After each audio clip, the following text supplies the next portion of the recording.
एक व्यक्ति गांव में रहने वाला था और बहुत वैसे गांव में बिना पढ़ा लिखा, पुराने जमाने की बात, मेला देखने गया। वो मेला गांव से थोड़ी दूर पर लगता था, 4-5 किलोमीटर पैदल चल के गया।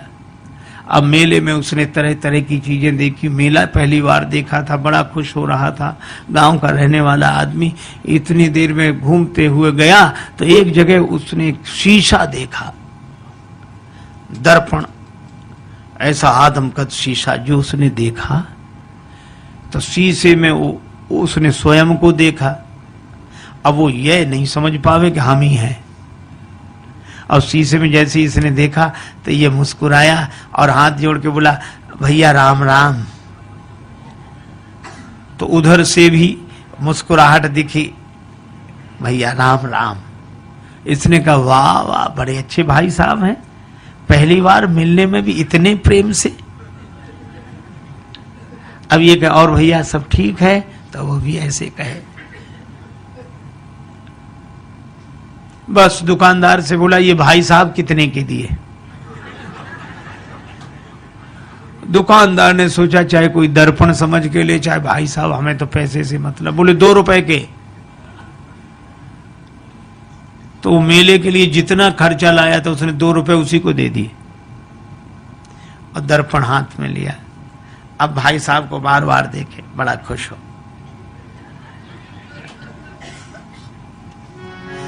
कृषक एक सीसा ले घर आयो, कृषक एक सीसा ले घर आयो, अपनों सो प्रिय साथी पाके हेरी हेरी हर सायो। कृषक एक सीसा ले घर आयो, कृषक एक सीसा ले घर आयो। तन मन धन दर्पण पे वारे, दिन में कीतिक बार निहारे। बार बार नतमस्तक है के बैठक में लटकायो। कृषक एक शीशा ले घर, शीशा लेकर आया, बैठक में लटका दिया। अब वो तन मन धन दर्पण पे वारे, दिन में कीतिक बार निहारे, अपनों सो प्रिय साथी पाके हेरी हेरी हर साय। अब भीतर पत्नी के पास बैठे और थोड़ी देर में गए, अच्छा 1 मिनट रुको, अभी आया। फिर जाए, और भैया अच्छी तरह हो, बढ़िया है।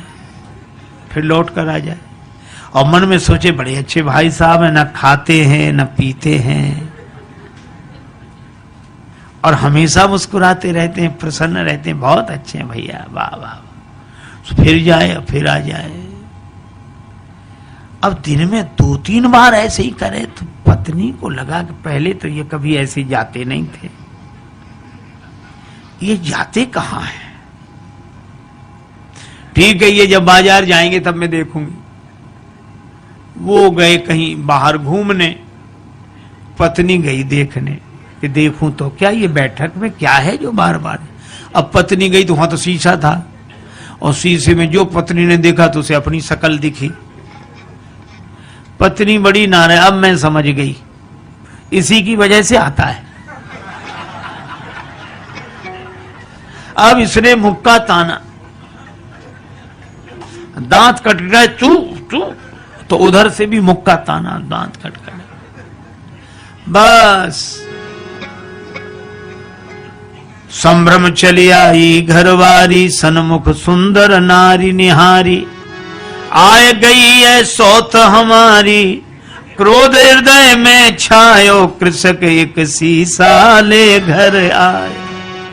अब उसको बड़ा क्रोध हमारी सौत को ले आया है, इसी की वजह से आता है। और बस भाग पड़ी, बस मैं न रहूंगी, विष हो या डूब मरूंगी। विष खा लूंगी, मर जाऊंगी, कुएं में गिर जाऊंगी, बस रहूंगी नहीं, मैं तो अभी जाती हूं, चाहे जो कुछ हो जाए। और रोना शुरू किया तो धाई सास बहू रानी ने कैसो रुदन मचायो। कृषक एक शीशा ले घर आए। उसकी सास दौड़ी, क्या हुआ क्या हुआ, बेटी क्यों रो रही है, बहू क्यों रो रही है? बहू बोली, अपने बेटे की करतूत देखो, बैठक में किसको लाकर बिठाया, और मैं तो रहूंगी नहीं, चली जाऊंगी। और सास बोली नहीं मैं देखती हूं, मैं देखती हूं। अब सास गई और सास ने बैठक में जाके जो दर्पण देखा तो उसे बुढ़िया दिखाई पड़ी। दिखेगी तो सास क्या बोली, अच्छा आप भाई राम राम। वो भी राम राम बोली। क्षमा करना बहू समझ नहीं पाई। फिर बहू को डांट कर बोली, क्या कह रही है तू? बुढ़िया है, वृद्धा माता, हमारी उम्र की है, सेवा के लिए लाया होगा। आई चली सास तत्क्षण में वृद्धा दीख पड़ी दर्पण में। बहू से बोली, अरी बावरी या बुढ़िया पर मेरो लाल लुभायो। कृषक एक शीशा ले घर आए। अब बहू कहेगा नहीं नहीं तरुणी है और वृद्धा कहे कि वृद्धा है। अच्छा दर्पण ऐसा जो सामने आ जाए उसी को दिखा दे। बहू सामने जाए तरुणी देखो ये बैठी और सास कहे हट मैं देखती हूं, वो देखे सो वृद्धा दिखे। अब सास बहू का झगड़ा, सास बहू का झगड़ा आके ससुर निवारो। ससुर ने कहा क्या है मैं देखता हूं, क्यों ये कलह मचा रखा है। अब ससुर आया, ससुर ने कहा तुम दोनों अलग हो। अब ससुर ने जो देखा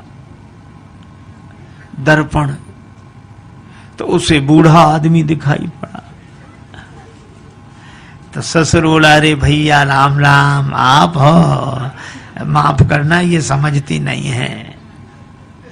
दोनों को फटकारा, दाढ़ी वालों पुरुष देख के दोनों को फटकारो। ससुर बोला ससुर अरी मूर्खाओ, धर के मानो देह लजाओ, मर न गई तुम नारी पुरुष को भेद समझ ना पायो। तुम स्त्री पुरुष का भेद नहीं समझ सकी। सास कहे नहीं है तो वृद्धा बुढ़िया है। ससुर कहे कि नहीं बूढ़े भाई साहब बैठे, और बहू कहे कि नहीं तरुणी है। अच्छा अब एक बात बताओ, इनमें कौन आदमी गलत बोल रहा है? कोई गलत नहीं बोल रहा है, पर प्रश्न ये कौन सही बोल रहा है? कोई सही नहीं बोल रहा है और कोई गलत नहीं बोल रहा है। इतने में वो व्यक्ति आ गया, गांव में गया था घूमकर। क्या है? मां बोली बैठक में किसको बिठाया है? वो बोला हमारे भाई साहब हैं। बहू बोली भाई साहब है। एक तरुणी को लाकर बिठाया, वृद्धा बोली नहीं वृद्धा है, और ससुर कहे, वो पिता कहे कि नहीं वृद्ध व्यक्ति है, वो कहे नहीं हमारी तरह युवक हैं। अब जो दर्पण के सामने जाए दर्पण उसी का चेहरा दिखा दे। अच्छा अब आप बताओ, शीशा से बनते शुभ दर्शन, तापे मचो घोर संघर्षण। और इसके हाथ में जाए शीशा, उसके हाथ में जाए, इसके हाथ में जाए, और ऐसे हाथों में जाते शीशा गिर गया, टूट कर टुकड़े टुकड़े हो गया। और जैसे ही दर्पण टूट गया तो दो बचे कि एक ही। फिर दूसरा कोई था ही नहीं, न भाई साहब, न तरुणी, न वृद्धा, न वो वृद्ध व्यक्ति। एक ही था और एक ही है और एक ही। देखो कितनी अद्भुत बात। इसी तरह वह एक अद्वैत परमात्मा ही है।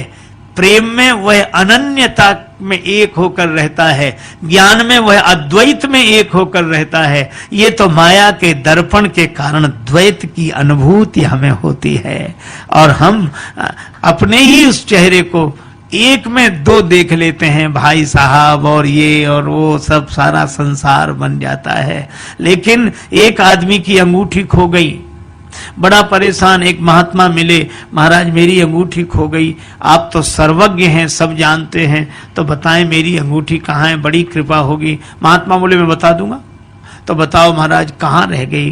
कुर्ते की जेब में है, तकिए के नीचे है, कि मकान में रह गई, कहाँ रह गई? अंगूठी मिल नहीं रही। महात्मा बोले अंगूठी कहीं भी हो, पर जहां भी होगी सोने में ही होगी। अंगूठी सोने से अलग हो ही नहीं सकती। हा? और सच्ची बात है, हम सबसे अलग हो सकते हैं पर भगवान से अलग हो ही नहीं सकते।